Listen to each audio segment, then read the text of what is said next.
Hi friends, வணக்கம் and welcome to RK news Tamil Nadu channel. சற்று முன் வெளியான முக்கிய அறிவிப்பின்படி அரசு பேருந்து ஓட்டுநர்கள் நேரத்தை முறையாக கடைபிடிக்காவிட்டால் கடும் நடவடிக்கை. தமிழக அரசு எச்சரிக்கை. செய்தியை முழுமையாக கேட்கறதுக்கு முன்னாடி நம்ம சேனலை சப்ஸ்கிரைப் பண்ணலாம். சப்ஸ்கிரைப் பண்ணிக்கோங்க, மறக்காம பெல் பட்டனை கிளிக் பண்ணிக்கோங்க. அப்போ தான் நம்மளுடைய அப்டேட்டட் நியூஸ் உங்களுக்கு உடனுக்குடன் வந்து சேரும். நேரத்தை முறையாக கடைபிடிக்காவிட்டால் அரசு பேருந்து டிரைவர்கள் மீது கடும் நடவடிக்கை எடுக்கப்படும் என தமிழ்நாடு அரசு எச்சரிக்கை விடுத்துள்ளது. தமிழ்நாடு மற்றும் அண்டை மாநிலங்களின் முக்கிய நகரங்களுக்கும் அரசு விரைவு போக்குவரத்து கழகம் சார்பில் ஏசி மற்றும் ஏசி வசதி அல்லாத பேருந்துகள், இருக்கை மற்றும் படுக்கை வசதி கொண்ட பேருந்துகள் என சுமார் 1200 பேருந்துகள் இயக்கப்பட்டு வருகிறது. அரசு விரைவு பேருந்துகள் நேர விரயம் காரணமாக அரசு பேருந்துகள் பயணிப்பதை விட ஆம்னி பேருந்துகள் பயணிக்கவே பொதுமக்கள் ஆர்வம் செலுத்தி வருகின்றனர். இதற்கு அரசு விரைவு பேருந்துகளை இயக்கும் ஓட்டுநர்களே காரணம் என்று கூறப்படுகிறது. அதாவது அந்த பேருந்து ஓட்டுநர்கள் தங்கள் கிளை மேலாளர்கள் டீசல் சிக்கனத்திற்காக பேருந்தை வேகமாக ஓட்டக்கூடாது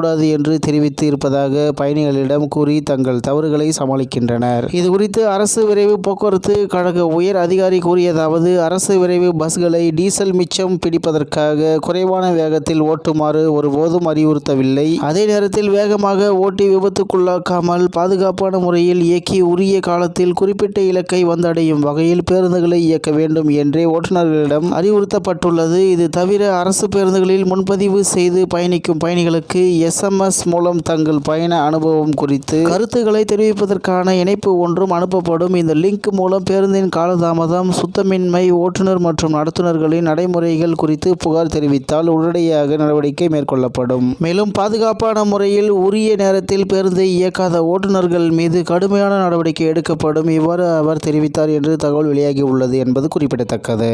இத்துடன் இன்றைய முக்கிய செய்தி நிறைவு பெறுகிறது. மேலும் இது போன்ற செய்திகளை உடனுக்குடன் தெரிந்து கொள்ள ஆர்கே நியூஸ் தமிழ்நாடு சேனல் உடன் இணைந்திருங்கள். நன்றி, வணக்கம்.